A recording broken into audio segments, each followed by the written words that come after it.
ছানা বা খোয়া ক্ষীর ছাড়াই বাড়িতে থাকা সুজি দিয়ে বানিয়ে নাও একদম দোকানের মতো দারুণ স্বাদের পান্তুয়া। সামনেই আসছে রাখি, আর রাখির দিনে বাড়িতেই বাড়ির সকলের জন্য বানিয়ে নাও এই দারুণ স্বাদের পান্তুয়া। কড়াইতে 1 চামচ ঘিতে 1 কাপ মতো সুজি দিয়ে দিয়েছি। এবার 2-3 মিনিট ভালো করে নাড়াচাড়া করে জল দিয়ে দিলাম 1.5 কাপ।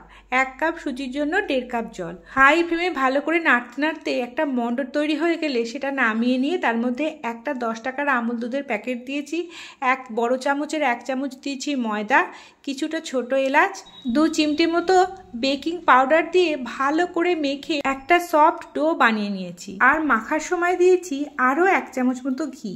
এবার ওটার থেকে লেচি কেটে নিয়ে ভালো করে হাতের সাহায্যে প্রেস করে লম্বা করে পান্তুয়ার আকার দিয়ে নিতে হবে। এবার 1 কাপ চিনি আর 1.5 কাপ জল, 3-4টে এলাচকে খুব ভালো করে ফুটিয়ে একটু রস গাঢ় হলেই নামিয়ে নিতে হবে। রস কিন্তু একতার হবে না। এবার সাদা তেলে ওই পান্তুয়াগুলোকে মিডিয়াম ফ্লেমে গোল্ডেন ব্রাউন করে ভেজে নিয়ে সঙ্গে সঙ্গে রসে দিয়ে দিতে হবে। 10 মিনিট মতো ঢেকে রাখলেই রেডি আমাদের সুজির পান্তুয়া। ঝটপট বানিয়ে ফেলো আর রাখির দিন এনজয় করো।